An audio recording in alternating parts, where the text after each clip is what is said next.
Flighty Nerdigans, this is the one and only Packer Girl 89, and today's anime nerdigan live reaction video is going to be for Black Clover episode 72 titled St. Elmo's Fire, which is actually the title of one of the chapters we are adapting this week, which is chapter 110. So after the recap and opening song, we start off with the adaptation of chapter 110 of the manga. So without further ado, let's get to it. So the problem I'm having a little bit right off the bat is there's just not enough sweat dripping down from Asta's face. And also I kind of wish we were getting like a little bit more. I know you guys give me shit for complaining about the backgrounds and stuff, but oh, I wish we were getting a little bit more with the backgrounds. And it might be because I just watched Captain Tsubasa 2018, where this week we really got a lot of utilization with the backgrounds and the color palette, and also innovation with the animation in general. But God, I know I'm just expecting way too much from Studio Period in general. But anyway, let's keep going. The transform pose was correct, and it is hilarious as fuck, and this is at the 3-minute 44-second mark. I swear to God, Studio Period, when are you gonna learn to animate fire? It's driving me nuts. No, Asta, you don't understand the power you have, and you still don't understand it, and in the current arc, even in the current arc of the manga, and we're still waiting for Asta to really understand his power and where it really, well, we know where it came from, but he doesn't know why he has this power. That's the whole point. I like that we got the explanation of ki again. I thought that was really smart, because people may have forgotten what the explanation of ki is in this universe, so good on you, Studio Period writing. Thank God at the 6-minute 18-second mark, when Asta's starting to sense his own ki. I was really worried that we weren't going to get the same kind of scene that Tabata has in the manga, which looks really fucking cool. But we are getting it. But the problem is that like Asta's body, I love that, you know, we see the black climbing up. But the problem is that there's more, the white that we see inside of Asta, there's lots of line work going on here, and it just looks like it's a white light inside of Asta instead of like all this texture going on, and it's just really bothering me. Also because there's no line breaks in the black that's flowing into Asta's body from the sword. It looks really bad. It's not flowing very well to me. I do like this background though. This background's really nice, and it contrasts really well, and I love it. But oh, it's just very frustrating that, again, the lack of line work and also the lack of line breaks is really ruining the flow. At least for me it is. I'm just grateful that we got this part of the manga, but oh my God. This is really frustrating, because you look at it and you see these beautiful line breaks, and it looks like flames instead of like a black line. It just, or black ink, I should say. That's what it looks like in the anime. But in the manga, it looks like black flames going on, and it looks so cool in the manga. Oh, this frustrates me. Yes, as the scene goes on, we see some little bit of line break going on, but it's filled in with red. Why? Why'd you fill it with, it ruins the line break, period. Like, it should have the white in there. Because, like, if you look at the panel, you see the line breaks. There's no, you know, there's white in between. And it looks so much better. I really fucking hate this. And also, like, I don't know how to describe it. If it's like the curvatures are incorrect. Yeah, I want to say it's like the curvatures of the lines look really off. And it really ruins this really nice effect that Tabata pulled off in the manga. Okay, I got a problem with the 6-minute 45-second mark when, you know, we see Asta like this with the sword, and we're seeing the black flow. Like on the left side, on the left hand, right here, or this is my left hand, so on my side. But the way it looks like the sword is covering it, and it's not like that in the manga at all. You see the fingers, and again, this is lack of line work. This is a huge problem. And the lack of line breaks is just really, really ruining this flow and ruining the effect. It just really is annoying. Oh, I can't stand it at all. Oh my God, why? Why are you doing this to me, Studio Period? I will say this, I really like the soundtrack so far. The soundtrack for this scene is just, oh, it's really nice. I like this narration. I gotta say, the filler that we're getting so far this week is really, really nice. Like, including, you know, the stuff about the key and a little bit before the 7-minute mark about with the narration. I really like that.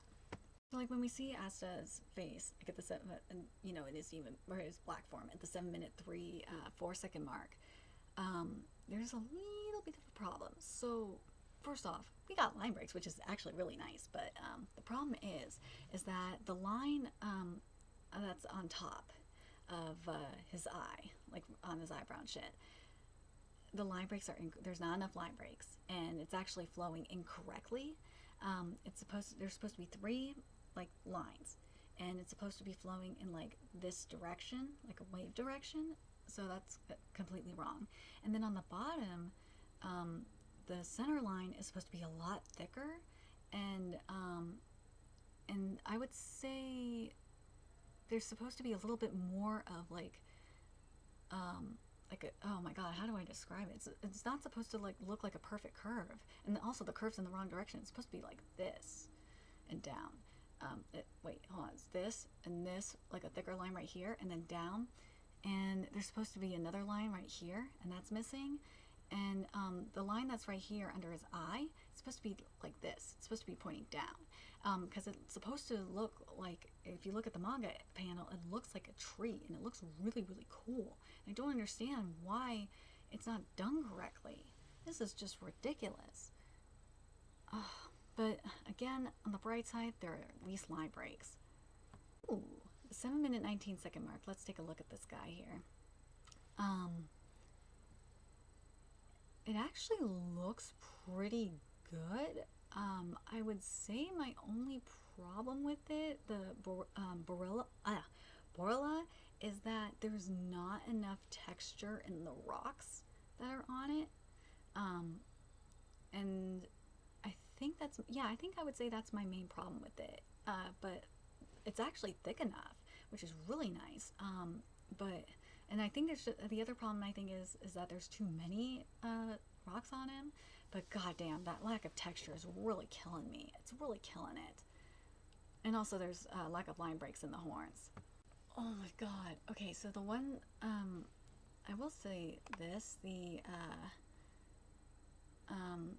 one horn bull thrust looked pretty good. I kind of that looked pretty goddamn good. And the other thing, hold on, let me just check something with the Yuno's aura real quick. Okay, first off, we have some video game music going on here. And then at the 8-minute 7 second mark, I gotta talk about this, is that Yuno's Monoskin, for real, just looks so bad. It's because if you, again, this is line work issues, because if you look at it in the manga, you see how wavy it is, and it looks so cool, and it's supposed to be like more of a cyclone thing going on around it, and it's not. That's a shitty ass cyclone that I'm seeing. Again, line work. That's been Studio Period's problem for a while now. Just me, or does the soundtrack sound like something that was on like Nintendo 64 or PS1 or fuck, even older than that, like NES or Game fuck, I will say Game Boy Advance or Game Boy too.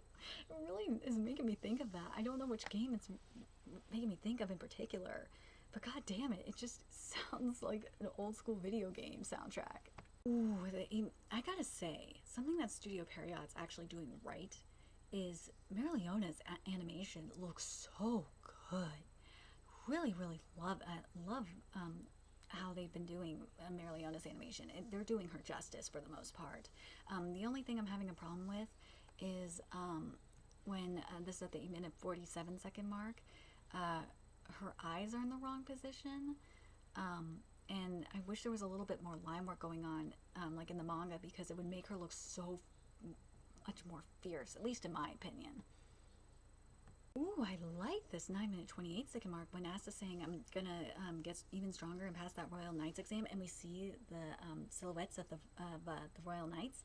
I like that. That was a nice touch, Studio Period. The last part of chapter 110 was skipped though. All right, now I give you permission to get into the hot spring. Remove your clothes. Say what? And I don't see a hot spring anywhere. That part was skipped. So which I don't understand. It should have been here, but whatever. Now we're getting to, after the commercial break, we're getting to chapter 111's adaptation of the manga.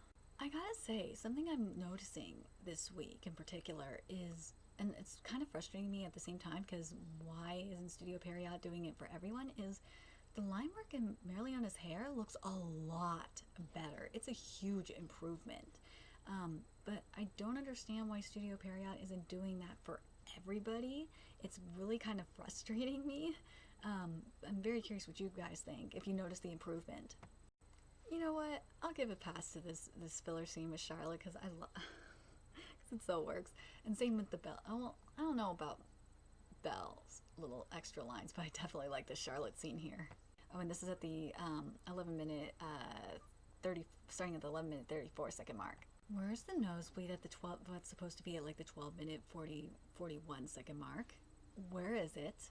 Oh, this is so censorship because it says in the manga, it says, to be honest, I was thinking of getting that guy called Yuno to join our squad to be used as a slave. And in the anime here, this is at like around the 14-minute 2-second mark, I was hoping we could get that Yuno guy to join so we could work him to the bone too. Yeah, that was totally censored. The censorship right there. So now I forgot about this part, that we learn about Noelle's mother in this chapter as well from Lady Merliona, and it also just makes last episode even better because we got a little that memory from Lady Merliona as well. But I hope there's a line in this chapter that Lady Merliona says to Noelle before we get, she talks to Noelle about her mother. I really, really hope that doesn't get skipped because I really like that line. I gotta point this out, and this is especially for the manga readers at the 15-minute 38-second mark.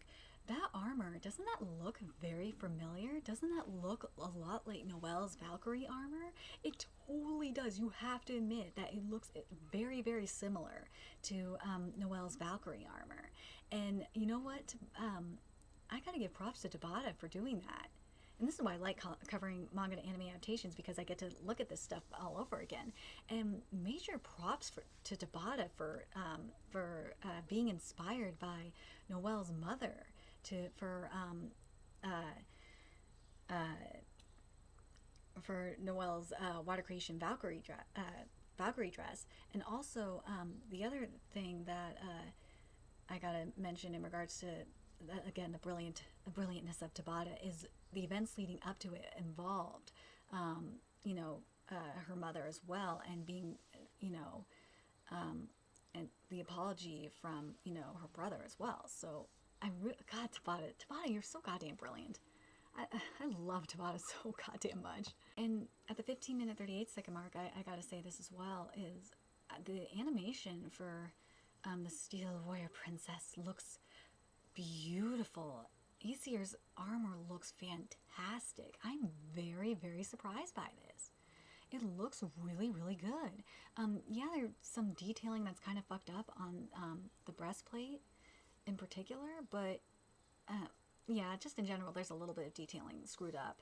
But like overall, it actually looks pretty good, and there's actually some nice movement going on with it. This is very, very nice, Studio Period. For Studio Period, anyway, this is very nice. Thank God that the line about Noelle being Aesir's spitting image is here. I was worried that was going to be skipped. I'm actually curious, for those of you that are caught up with the manga and have seen the water creation magic, the Valkyrie dress, do you guys think that Noelle has surpassed her mother in that respect? Or do you think we're gonna have to wait for like another transformation before Noelle has truly surpassed her mother? Very curious what you guys think. Jeez, that lack of line work in Yuno's Wind is just so bad because it doesn't look like wind, and it's the same thing with fire. Like, why can't you guys do it right, Studio Period? Another thing to enjoy in the hot springs is working out. No, dumbass, it's not enjoy. It's not that. Shut the fuck up. Wait, it's not working out. Oh my god. I love it. Like, the filler, I gotta say, the filler this week has been pretty good.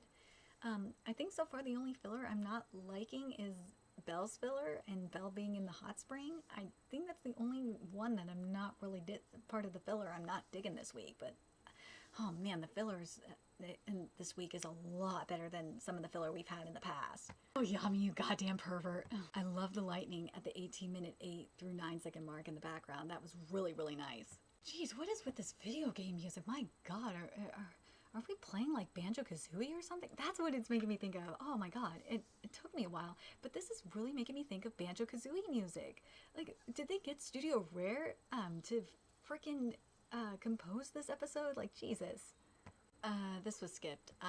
Oi, Asta, stop saying it in a way that will cause misunderstandings. Was skipped.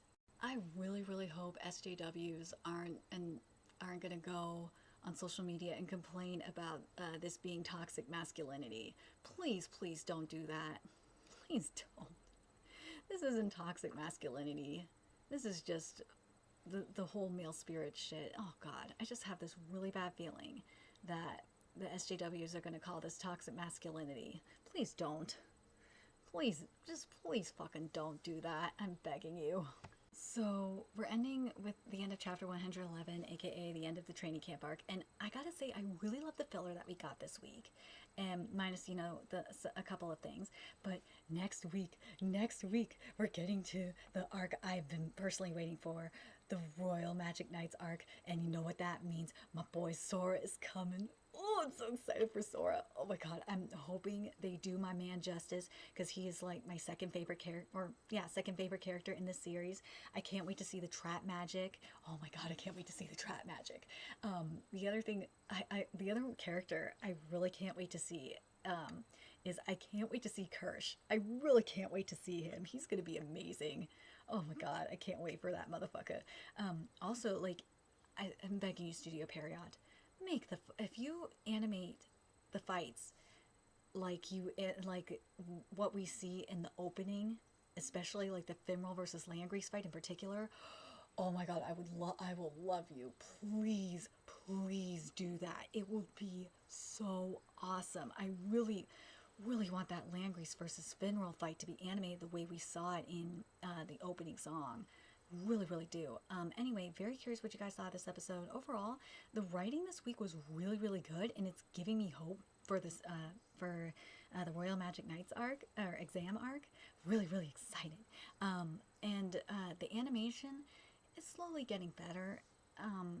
It's just, I just really wish we were getting more line work and more detailing, because if we were, like, it would just look so much better. And it's hard for me because I just, you know, I try to, you know, be fair, but it's really hard because my expectations are high for any manga, or just for any anime in general, because I've watched really beautiful, high quality animes since I started covering manga to anime adaptations. I mean, I've seen beautiful art in March Comes In Like a Lion, Hoseki no Kuni, Made in Abyss, and Captain Tsubasa 2018. I mean, like, I really, really, really want Studio Period to just step it up. And please get some artists from Period Plus, please. Anyway, let me know your thoughts in the comment section below, and remember to like, comment, share, and subscribe to Nerdigans Inc. if you love what I'm doing and want to help keep this channel alive. So I can keep bringing you more Black Clover content. There's a few ways you could do that. You could donate to my PayPal, Patreon, GoFundMe, purchase something off my Amazon wishlist. All that's in the description box below. Also, make sure you follow me on Twitter, Twitch, Facebook, friend me on PlayStation Network. That's in the description box below as well. Till next time, Nerdigans, I'll be seeing you later. Bye!